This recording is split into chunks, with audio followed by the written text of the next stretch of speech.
Okay, so these are my absolute favorite calls. So today I'm joined by one of our mamas, Maria, who has just brought her 10-year-old daughter, Juliette, through the program. And so we're going to talk about our data and all of the amazing things that happen. But one of the things that I most appreciate about these celebrations and these stories are the real live humans that have been impacted by dyslexia, what that looked like for them before, what that looks like for them after, because yes, we can share the numbers, but I think even more importantly are the real stories that come out of that. So thank you so much, Maria, for being here. I really appreciate it. I'm really Um, excited to be here. Thank Yeah. you. Do you mind just kind of taking us through your journey? So I know everybody with dyslexia, it looks slightly differently. What did it look like for you and Juliet before we met?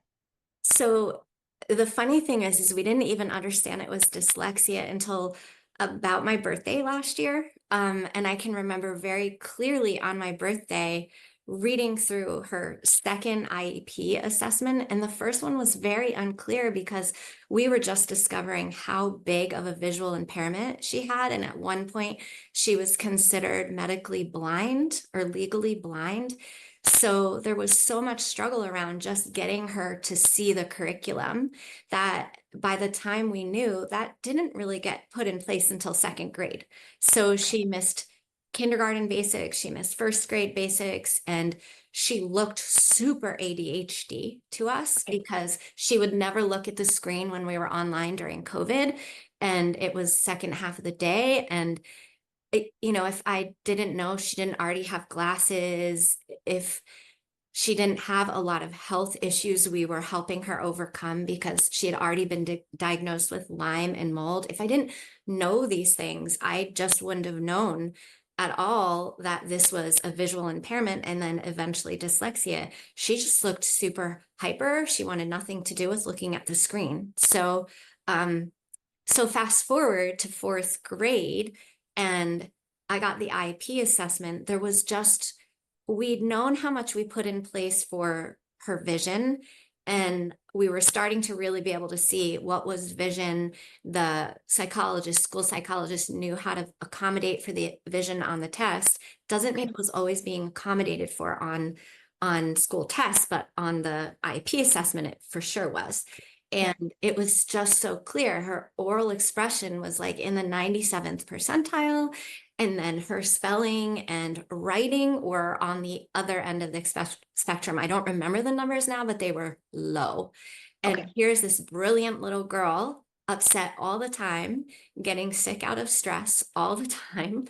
It seemed like she just kept having Lyme flares again. And there was a lot of inflammation with her, and her health was definitely compromised. There was more asthma than there had been in a couple of years. Wow. So on my birthday, I'm reading her IEP and going, "Whoa, there's such a huge discrepancy. This looks like dyslexia." And so then I started digging, and I was up all night and started watching videos on what is dyslexia and why do kids have it. And she certainly had opportunity, unfortunately, with having had mold toxicity and some illness young and Lyme and the way it affected different organs for her. So I was like, wow. And then it started putting pieces together because we had so many, like, she was, when we had our first practice that was very large, she was surrounded by, hundreds of practice members who loved her. And what was always said, besides like, oh, she's a piece of work and she's so funny, is like, she's brilliant. How do you, how do you, how are you going to do this? She's like a little genius because of the things she'd say to them and her wise words or her spouting science to them as she's running past them. And then it didn't translate into school. Like it just didn't translate. Yes, she was still good at science, and she enjoyed it, but suddenly reading's getting harder, writing's getting harder, everything isn't making sense anymore. So that's how we got to you. Does that answer your Wow. question? Yeah, no, absolutely. I mean, I think that that's super valuable. So just to make sure that I've got it right, like when you say she had some other things going on. She was exposed to mold and she had some toxicity and Lyme's. In addition, she's got a visual impairment. Will you tell me more about what that meant for her? What did that look like for her on a day-to-day basis, Maria? Well, she couldn't describe it to me. The first time she could describe something to me was in first grade. She was getting an assessment over the computer and she was demanding this thick black marker. And we had to pause with a break. And the teacher wanted her to use a pencil because they want her to be like, they want to see her developmentally, but she would not that day. And like, she's like, Mommy, I have to go to the bathroom. So when we're walking to the bathroom, in my house, I'm like, hey, what's up with this black marker? And she said, what do you mean? And I said, well, why are you demanding to write what they're asking you in a black marker today? And she looked at me, and for the first time, I think she knew how to articulate it. And she said, I can't see anything else. And it was like a bam. And Wow. like my stomach, went up to my brain, hit the floor. And, Yeah, and I'm like, well, what do you mean? And yeah. trying not to like believe what she just said to me. And she said, well, when I write in pencil or when I write in that pen, I can't see what I wrote. And Wow. I was like, oh, okay.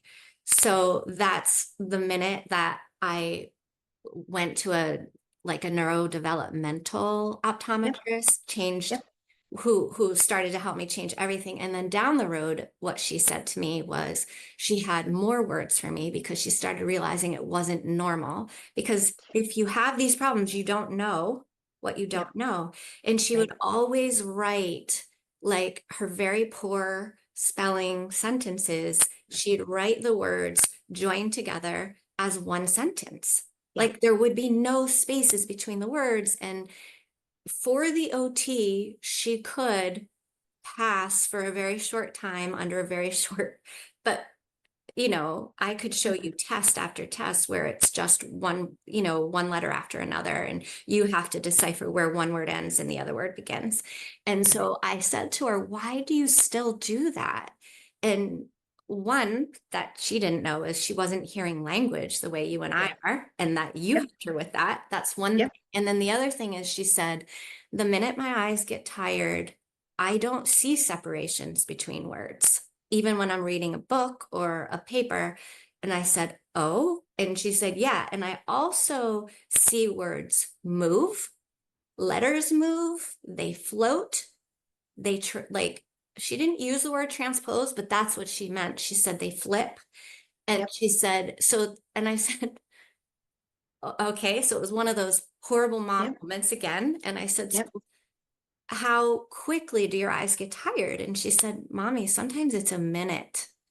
And sometimes it's 2 minutes. And, sometimes I'm really good and it's like 5 or 10. And so I don't want to cry about that. But yeah, suddenly I'm trying to make sense of a kid who is yep, telling me they can't see, they have a visual impairment. And now the words they're trying to learn in English class, ELA, are moving, floating, drifting, yep, sentences are disappearing.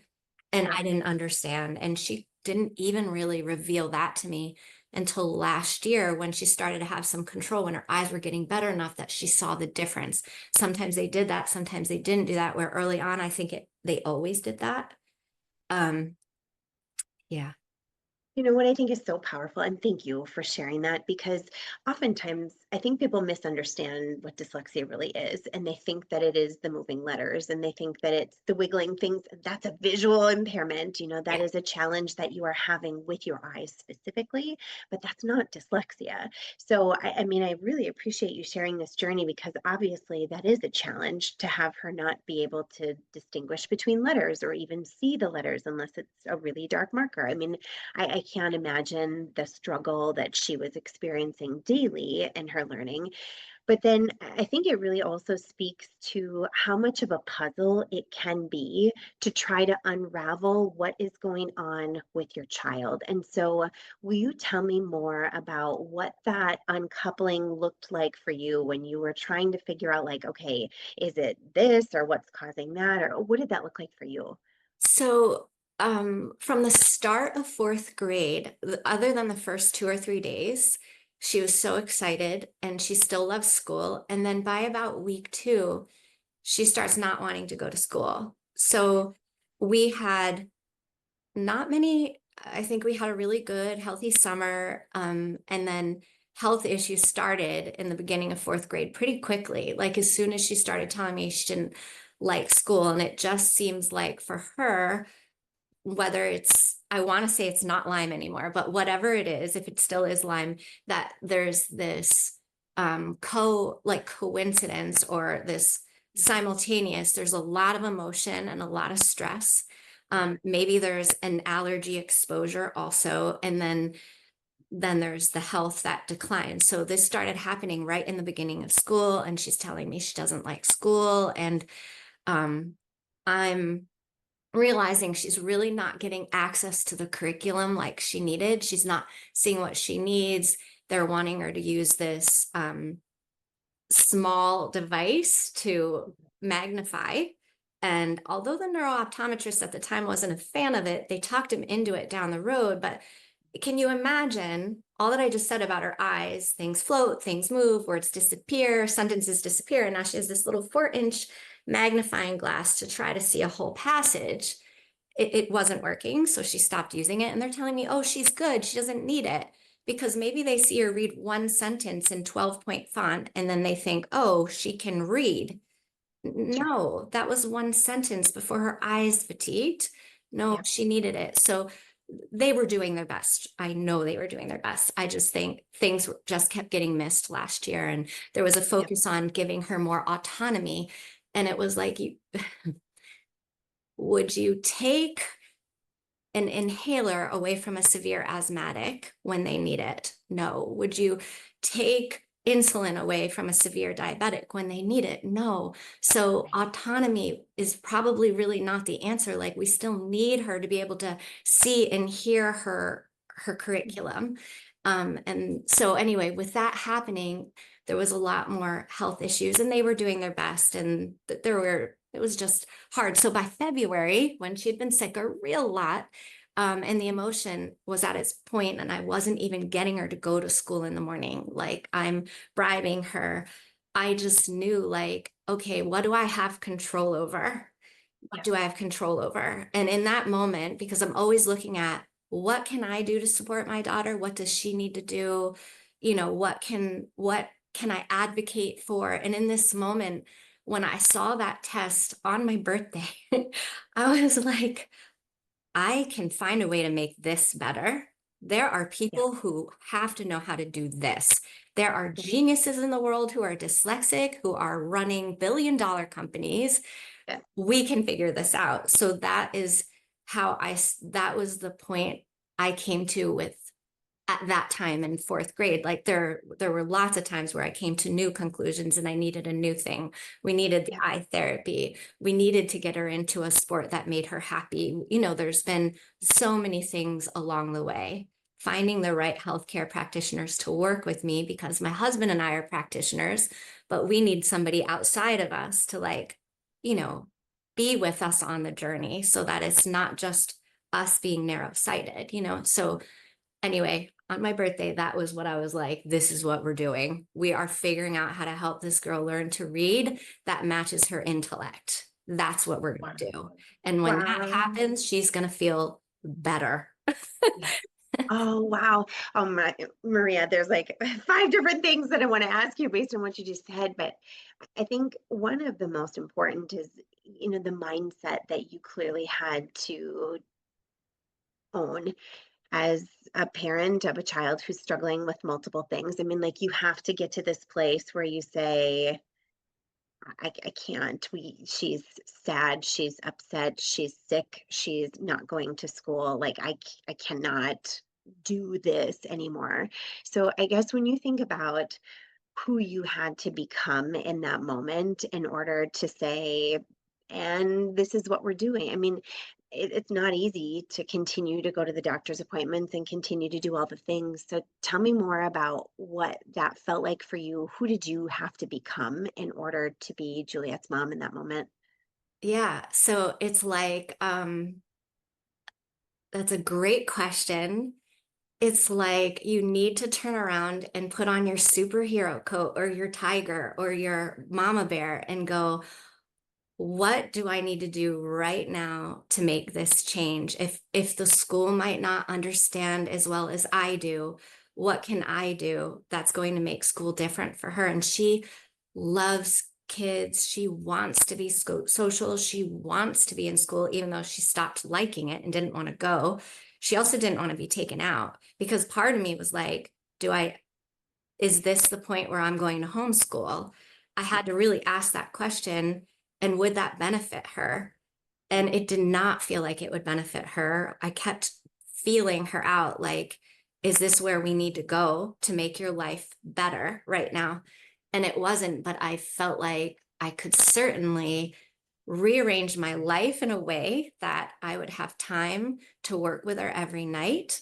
And that was once I found like, because before I found your program, I interviewed a couple of programs, and one of them interviewed me and basically told me there were all these things going on with her, and I was going to do all these therapies before they could do their brain neuroalignment, that which I think you helped me do with Juliette in the first 3 modules. Like, we got her brain communicating in the first 3 modules.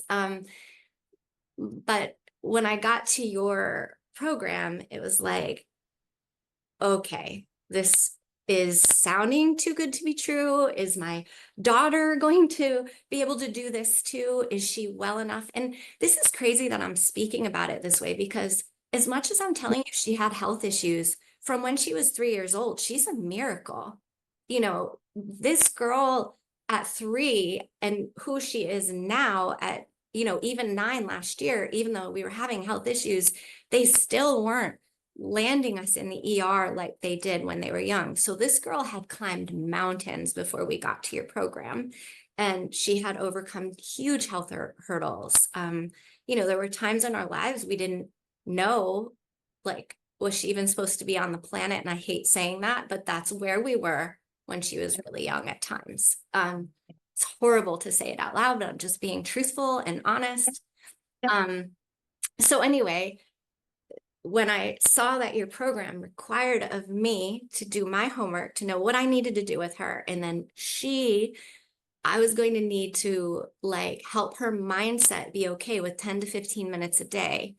Yep. At first I worried. I'm like, oh my gosh, what about Yep. when she's under the weather? She hates school Yep. right now. What about when she's doesn't Yep. like what happened on a test? Like, am I going to be pushing her over the edge? Am I going to be, but Mhm. she actually was so much healthier from the time we started the program. We did have issues, right? Yep. We did. Yep. We did have Yep. health issues, but she was so much healthier in the second half of the course. And I think the resiliency of me to just keep saying, like, hey, we're on a plan. This Yeah. plan is going to achieve this result. You Mhm. told me you want this result. Remind me why you want this result. Like, Yep. I would continually ask her, like, why are we here doing this program? And making sure she would reinvest in the program every time Yep. she's too tired. Yep. Yep. Um, Wise. and I feel like I'm getting off track, but this is how I just knew, like, I can do this. I can Yep. rearrange my office schedule. I can Yep. make sure that I see her for this part of the day. It did make me not know whenever she was having a test, and I didn't always know her homework was getting done because somebody else was doing it with her.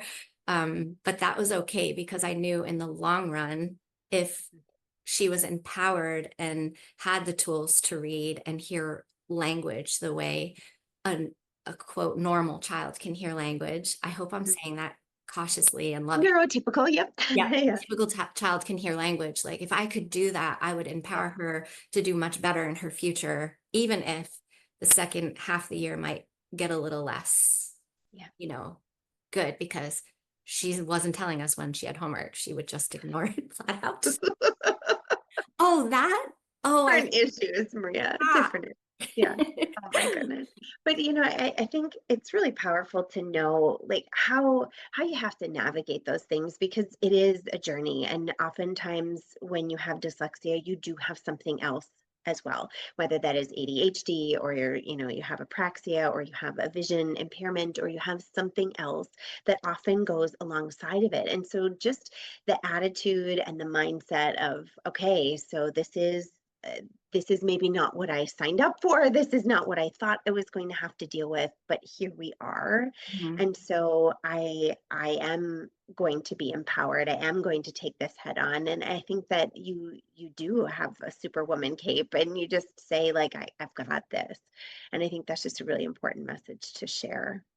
Think also the other thing I remember at the time that I did not share is that I was thinking about who would she be if I didn't do this for her?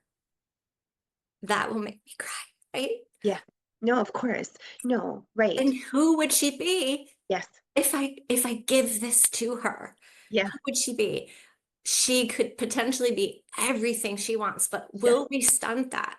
Will she be Yes. just such a late starter that, Yes. you know, will she stop believing in herself altogether? Because there was a Yes. lot of change in identity. Like Yeah.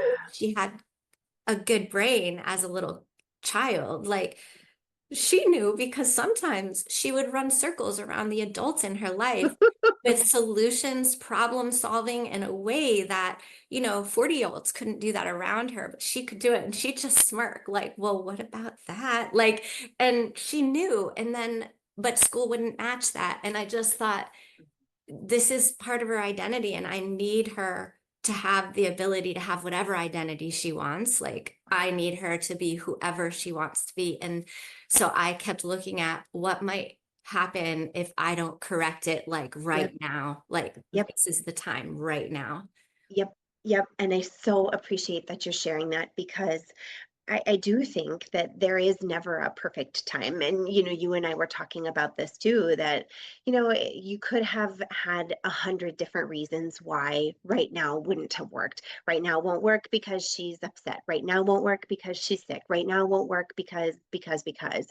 But I think, tell me more about how you got to this, like, no, right now is exactly the right time. I mean, how did you actually decide that? Yeah, I just right now was exactly the right time because I really couldn't get her to go to school. Okay. And I felt like the biggest thing was how she was seeing herself Yeah. and how she was perceiving life started feeling so hard. Like dance, which she loves, she's not wanting to go to because she's fatigued, she's Yeah. overwhelmed because school felt so hard. Yeah. And I just felt like, wow, she needs to feel like she can win again. And Yeah. she needs that right now because I see how it's impacting her entire well being, the way she relates to kids, the way, she's handling dance class, the Yeah. way she's handling school, how Yeah. fearful she's becoming of Mm. talking to people around her and how she's just shutting down. So for me, it was like we had to do Yeah. something and we just had to Yes. figure out what it was. Yep. And it was your program. So, yeah. No, I thank you for sharing that because you're right when you say that, it's almost like two paths diverging in the wood, right? So there's this path where I don't want to go to school and I feel crummy about myself and I'm withdrawing from dance and I'm withdrawing from friends and I'm withdrawing from everything. And then you think about like, okay, well, what does that mean for the school career that I have? What does that mean for the friends that I have? What does that mean for like all of my life outcomes? And then you go the other path and you say, okay, great. So we dig in and it's maybe not easy. And, there are days that are hard, but if we do this and we offer her the opportunity to actually reconnect her brain with letters and sounds, like what else could be possible for this very brilliant young girl? Right. And now she like has such a different mindset most of the Oh, time. yeah. She's still a 10-year-old girl who has her moments. I'm not going to say that she's not, but she she has this belief in the world differently Mhm. than she did before. She has belief in herself again, the kind she had when she was a tiny little toddler, like spinning tails around you and convincing you to take her to the park and giving you a a whole sorted list on why it was prudent for her to go to the park at that time. Like that girl is back and Ah, she has it and she has this generosity, like, and she wants to help those around her now with things that she's been helped by. She wants family members to read as well as her because some of them have similar things going on. And she wants, she wants to be better at executive functioning tasks. And now she believes she just has the right program. She can do that better too, which she's getting better. This program helped her with some of it, it really did. And she just thinks, and now maybe not just being an interior designer or an architect, but maybe I will help kids. Maybe I'll help kids, mommy. Like that generosity of spirit wasn't there because I don't think she had that belief or energy to think she couldn't help herself. How would she help another? Maybe she could make an environment pretty, and that's amazing. And if she does that, that's amazing. yeah, But to help someone else, to have enough yeah. energy to help someone else, with something that bothered her is like a whole different level for her. And I will be thrilled at anything she does. I just love that her mind is open now to whatever. So now there's all these things she's thinking about for her life. And I'm Which is just amazing. And as a parent, that's what you want. Like, you want them to be happy. You want them to live whatever fulfilled life looks like for them. And so I think that's incredible. And so what I want to do is just help people understand like just how big of a transformation Miss Juliette made here, because we haven't talked about the numbers yet, but I think that this would be very important now that you've got the backstory. So when we do the baseline assessments, we're looking in three different categories, one being phonological awareness, one being reading, one being spelling, to see like where our kiddos at. And so Juliet's score in phonological awareness was, I would say, pretty severe.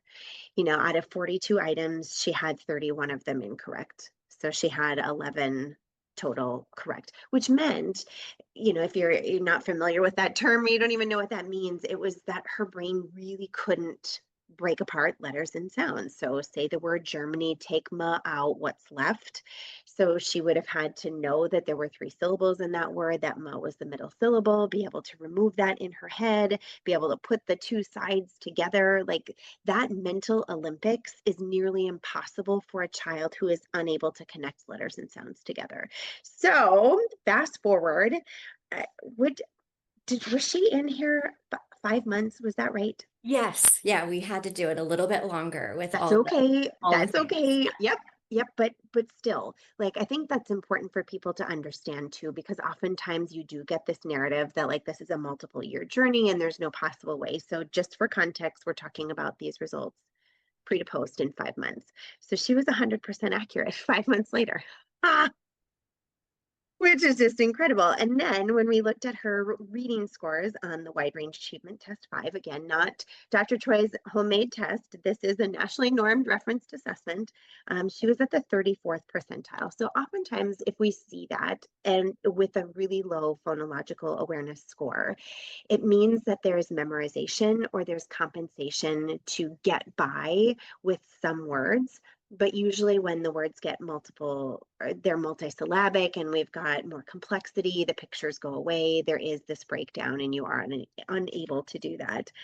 So yeah, this is so amazing. She, in 5 months' time, went from the 34th percentile to the 99.9 percentile.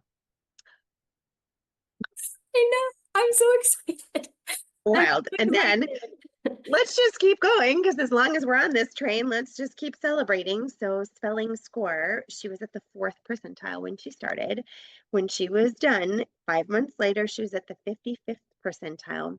And if we were to count the words that she had phonetically correctly, and I mean, we're talking about some pretty intense, very difficult multiple syllable words. She had all of the sounds there. She was at the 99th percentile for that as well. So she'll just do some, additional work with some spelling patterns, and that will put her at that. So I guess beyond the numbers, Maria, tell me more about what that's looked like for her now that she's kind of gone through this process. She is different. She sees the world differently. So I think I am seeing the best possible outcomes that I could have seen because I was worried, and I would hear these stories of some kids doing so well, and I'd secretly want that for her. I'd secretly want to be on this call, and I'd think, oh my goodness, with all the things, with the visual impairment, with the stress, like, where are we going to get to? And in the beginning, she would get really upset when it was really hard. The first 3 modules were really challenging. At least the first couple of days of each module were really Yep. challenging for her. Yep. And for her to have to become conscious about what she didn't understand, for her to actually see that she didn't understand something that seemed really basic to her intellectually was super overwhelming for her. So now I have a cute story that you have no idea about. Okay. My daughter, so when she's well, which has been, obviously a lot more, we are running around at dance class with friends as much as possible, going to Sky Zone and jumping in a trampoline park. We're climbing gym walls. Like, she's a very active kid. And what we missed in this whole thing, because we have a house a bit on a hill, that we just never had a place for her to learn to ride her bike. And she's Yeah. always go, go, go, go, go. And the bike seemed hard when she was young. And we didn't ever really have a place to do it. So it was like one of those things that just got lost in the mix. And Yeah. I can't believe I'm saying this in a celebration video, but we It's okay. just we just didn't do it, right? And last year she like was on her bike, I think twice. Yeah. And we could see she knew how. We just needed to get her to a flat place. Like, we let her ride around our garage and she really could do it. But then we just were busy, overwhelmed, too many things. So on Saturday, she had already made the decision because she was going to be with a friend and do some fun riding around on Mhm. a bicycle, but she didn't yet know, like, didn't know she knew how to ride a bicycle. And I said, your friend and his friends are going to be riding bikes on this day. Like, what do you think? And she's like, well, I think I need to learn. And I'm like, okay, like, then tomorrow. And she's like, yeah, tomorrow. So it wasn't like, oh no. Yeah. It was like, okay, Yeah. I got to do this. And so she got on her bike, put her, foot on the lower pedal. And I said, listen, here's the big secret. Put Yeah. your foot on the high pedal and Yep. push. Because Yeah. really, I knew from dance and all the things, she really had balance. But there was no like, oh my gosh, I'm never going to do this like it Yep. used to be. I'm not a Yep. bike rider. I'm not a good, no, it was none of that. It was like, Wow. okay, I'm going to learn today. And so she and I did it in like, I don't know, 5 minutes. Like, we got to Wow. the flat surface down the road Wow. where we found, and she just started Wow. to ride. So Wow, that's amazing. What a great story. And you know what I think is so beautiful about that is that that's everything. I mean, that doesn't have anything to do with reading. I mean, that's just like growth mindset that I believe in myself and I am capable of learning or doing anything, which is everything in your whole entire life that you face. So that's yeah, awesome. it's everything. And I'm just seeing it in different areas now. I'm seeing her have a growth mindset, and it was almost like, and people say, like, I've done deep dives on mold toxicity and what it does to the brain, and it increases estrogen. I mean, I could give you a whole thing on it. But one of the things it does is it changes your perspective. It's hard with the different chemicals in your brain to be as positive. And it's like, even though I was a pretty positive person, I had a little girl who came out not that way, very Yep. fixed. Like, Yep. she Yep. either needed to be good at it or she was bad at it. And Yep. he's like, no, that's not reality. Reality is you actually have to learn something first. Reality is that you don't know it yet. Like, the Yep. reality is we have opportunity to keep growing. And that wasn't her before. And now she is so much more like that. So yeah. That is so amazing. And like I said, I mean, when you think about the goals that you have for your children and the way that you want them to feel, I mean, I would say, at least for me, that's like right up at the top of the list is I want you to feel unstoppable. Like there's nothing that you couldn't do if you put your mind to it.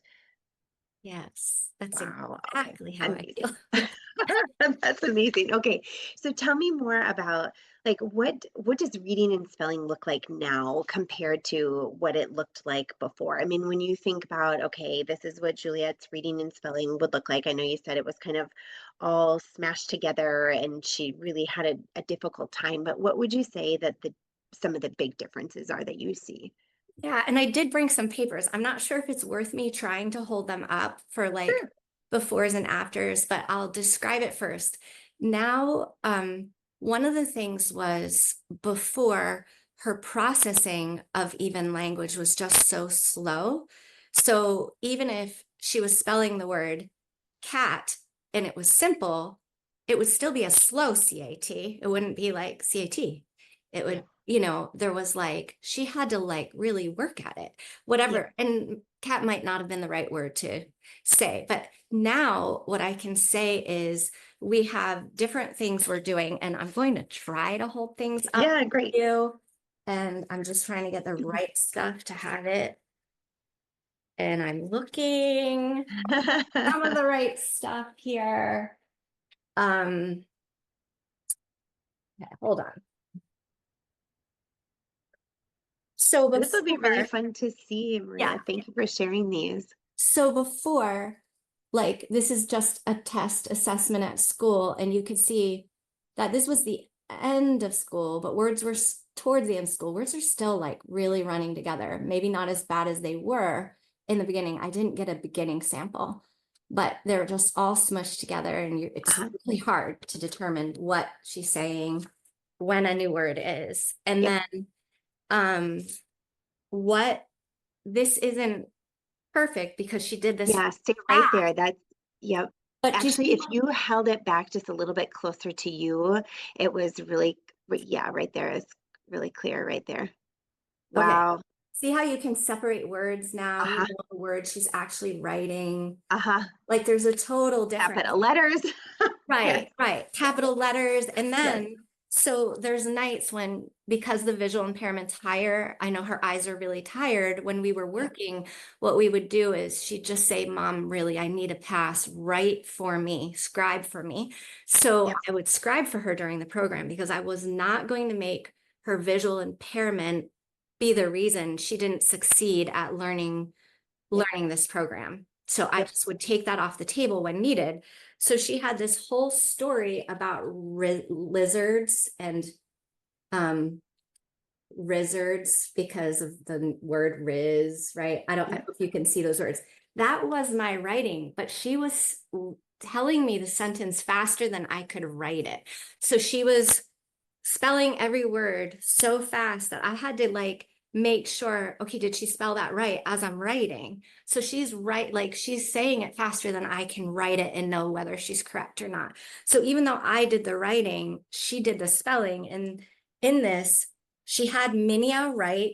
She still didn't know chur. And at that point, she looked at me, she goes, I could give you the letters it sounds like, and I know it's wrong. So why don't you just tell me?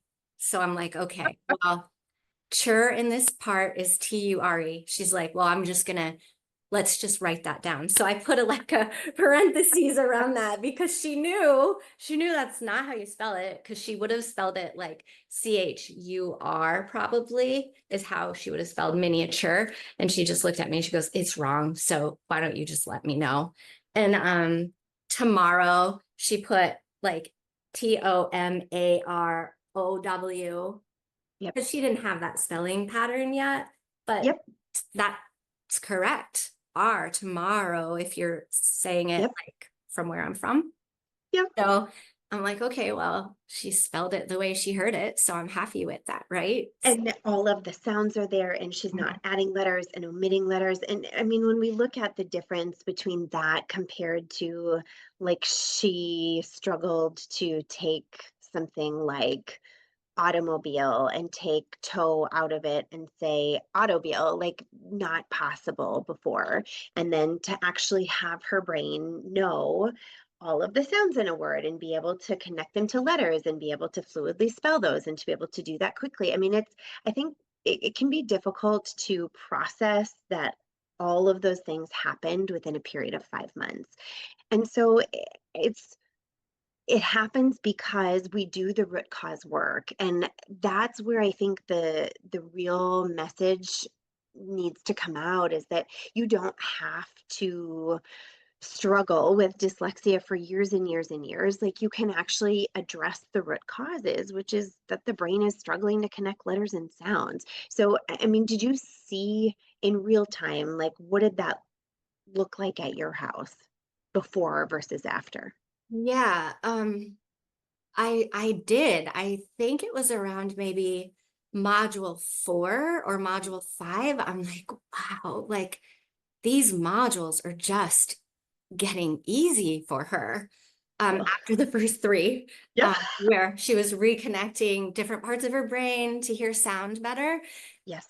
It was so good. And I started to say to her, are you seeing what's happening? And she'd be like what? And I'd be like, this was kind of fun tonight. I mean, maybe you would have rathered be on your iPad or you would have rathered do something else, but this wasn't bad, was it? And she'd be like, no, you're right, you know? And like she had to start recognizing that coming to this table was okay, because Yes. those first 3 modules and hearing sound was so challenging. And I mean, to take a girl and you say to her, say birthday, and Yes. she'd say birthday, and you'd say takeaway day, and she'd say birthday. And I'd say, okay, listen to what I'm saying again. Say birthday. And she'd say birthday. And I'm saying now, takeaway day. And she would just look at me and like almost cry. Like her brain's like, what are you asking me to do? Mhm. and, and to come to a point where, yeah, she's starting to read better, as long as we had things blown up. And that was the other Yes. trick. We had Yes. to keep, like, and I said it once, but we had to keep separating visual impairment from dyslexia. Yep. So, when I did these assessments, I Yep. wasn't going to keep them in like 10 or 12-point font. I was going to put them in 18-point font where her brain could see them, because Yep. I was not going to confuse the two. I wanted her to make sure she understood, like, Yep. look at where you've come to, you know? Wow. So it was Wow. really great to just see the changes. And she reads billboards and she looks at all the things we expected from her young, and that didn't happen. She wasn't even looking at billboards, you know? And now she's telling us about things that she didn't know. We didn't even, there's now like maybe things she wants to do that she didn't know before because she wasn't reading it. And now she's like, hey, mom, I read about, and I'm like, oh, you did you? I think we should talk about that. And I'll be like, wow, we've got a kid who's seeing the whole world now differently than before, which is amazing. Yeah. And so, I mean, I think that that might be a good place for us to kind of wrap up this conversation. When you think about her intelligence and what you know that she's capable of, and now you see that the skill level, I mean, my goodness, this little thing is at the 99th percentile for her ability to decode words.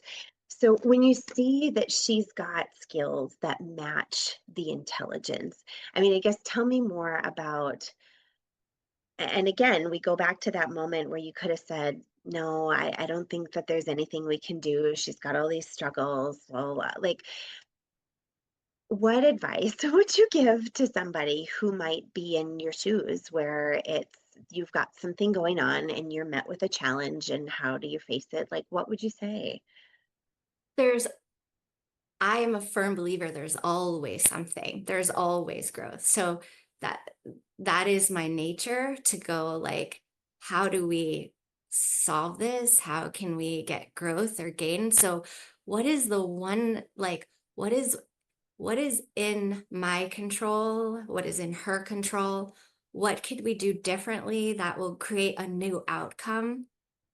And I like I could spend time with her every day, you know, that I could do. And I could do it in a very orderly way, which I needed at that point. I needed your instruction. But if you're looking in general for everybody, Like, it's just there's always something you can do, and you have to look around. The resources for how to help your child grow are always in front of you if you look, and then see what's possible, what's within my control and what's within her control. And, you know, how committed are we to making this happen? And that's the commitment has to be there. You have to be decided. Like I decided before this was over, we were completing the program. There was no if, ands, or buts. I had to figure out then what did that look like if she was having a really hard day, or if she was having a day where her health was under the weather. Like, well, how was I going to do it differently? What could I do instead? Or, when did I let it be just one free pass day? But then you have to get right back to it, right? Yeah. Like, Yeah. so there's always something you can do, always. You just have to look around and go, what is it? What can I give my child that will make their life better? What can I do? Yeah. Wow. Oh my gosh. Well, I can't thank you enough, Maria, for being willing to share your story. And I do think every one of these stories offers hope. It offers a gift to other parents who are probably in those. I mean, from being in those moments how very, very difficult it is. And it can feel dark sometimes where you're like, my goodness, are we going to deal with this forever? Is it always going to be this hard? Are we ever going to come out the other side? And so to hear stories of hope and encouragement, and like, here is a child that had some significant struggles, and to be in a totally different place is really inspiring. Thank you. It inspires me now in our own life that we have even more possible now. Like it's really exciting to know so much is opened up. And also, I want to make sure I say this because I've definitely suggested that for my daughter, particularly, not everybody, those first three modules were very challenging for her, right? But what I'm not sharing, I'm sharing the triumph, I'm sharing the I've decided, right? Yeah. But there Yeah. were moments where I had to walk away so I wouldn't cry in front of her. And there were moments I had to walk Yep. away so I wouldn't get angry. And sometimes, like Yep. when she was not maybe in the best place and I could feel my frustration rising, like, whew, I had to step back and go, okay, Yep. my daughter's doing the best she can. I'm doing the best I can. Yep. You know, just back up because this is possible, and I would um use my resources. I would use my friends to lift me up, like we lift each other up, or I would come to the call more often than actually friends, Yes. because when you're living my life, you're very blessed for the friends who are willing to keep you in your life because you don't see them or talk to them much. So I would come to the frequently asked questions, and sometimes I'd lean on Susie and she'd say, Yes. well, could we just role play that? And I would be acting my daughter's emotions out in front of you know, 10 women or 10 Yep. women and men, and Yep. just let them see how nitty gritty rough it could get with the things Yep. she'd say to me, because she was smart the whole time when she's feeling Yep. really low about a point in her life in a situation. So I just want to say that, but the decision was always there that okay, I'm getting through this. And this is a really hard moment. I'm feeling low. I'm feeling overwhelmed. But the answers that you have for me, or Susie had for me, made a huge difference in this journey. Cool. And that me trusting that sometimes I just have to see it differently. And when I see it differently, so will she. Wow. I think this brings up such a great thing that I think we would be remiss not to talk about. So I think we are unique in that when we work with clients, it's not just reading and spelling support, it is mindset support also. And that's very intentional because when you go through a journey of any kind, like, hey, I'm going to go through this weight loss journey, or hey, I'm going to do this kind of clean eating journey, or whatever it is that you've got as a challenge that you're trying to overcome, you thrive and you do much better when you have accountability. You thrive when you have community. You thrive when you have a coach or a support, somebody who is there beside you, who's walked that path before, who knows exactly what to say, because it's true. Like there are kids that come to the sessions generally positive every day, but that's not always true. And it's also very likely that if this is super hard for your child and they're struggling to do it, they may not have the most positive attitude when they come to the work. And you do have to remind them why we're doing this or what we're here for. And maybe you do have to sweeten the deal with some kind of an extrinsic motivational tool. Like those things are real. And I also think that it's important to support people along that journey. So I'm thrilled to hear that you felt like Susie, who is one of our mindset coaches, was helpful and an instrumental part of your process, and to have the ability to go to the call and say, hey, like, this is what she's doing, help me get through that. And the other thing that I want to point out is that it is very common for families to say, I grew too in this process. I'm more empathic. I am more patient. I am more like all of these things because I went through this journey with my child. So, I mean, did you find that what did that look like for you? Yeah, I think that one of the things I got out of it is that little, like, I have had coaches tell me I have big things I want to accomplish in my life. And I'm not saying I haven't accomplished good things. I just have more in the pipeline, and they're Yeah. waiting for me to give a little bit more time to and chunking down things. And like, I loved that it was never too much. Like, you you were never asking too much of us. It was really doable to do that inside of 10 minutes or inside of 15 minutes. And there were a couple of modules that were longer where, Yeah. you're starting to um, break down language with the slash and dash, which is, Yes, yes. that took a bit to get comfortable with that and figure out how you navigate that with a 10-year-old, because it's clearly different. If you have a child that is dyslexic at 5 Yep. and a child that's dyslexic at 10 or at 16, it looks very different, right? Yes, it does. Because at 10, there's certain things we're asking them to break apart that they already know how to spell. They've Uh-huh. already figured it out. And now we're asking them to go and use this process to hear the language, to hear the word from a sound perspective, not actually how you spell. And Yep. so I think it's just amazing for me to see, like, this can be done. Like, even the things I have left to finish to move through my own hurdles, like, just one step at a time. That's what we did with Juliette, and we made these incredible gains. And I think it was good for me to see something so big happen inside of 5 months. Like, this was really big. This was a lot that changed in five Yeah. months, right? And so it's very exciting for me to see that for me, my person, like, this can, I can do this for me too. That's right.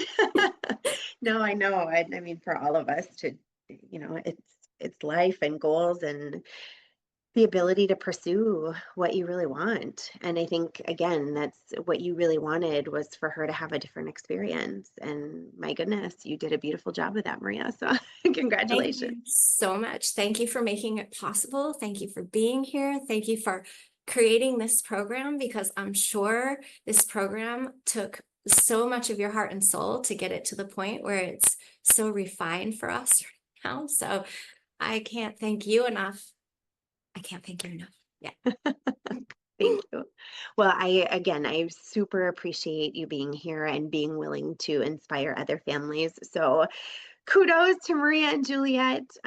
We're very, very grateful. And if you are interested in other case study reviews and learning more about other families, we do this every other week because we have some amazing families who are doing great things. So thanks again, Maria. Appreciate you.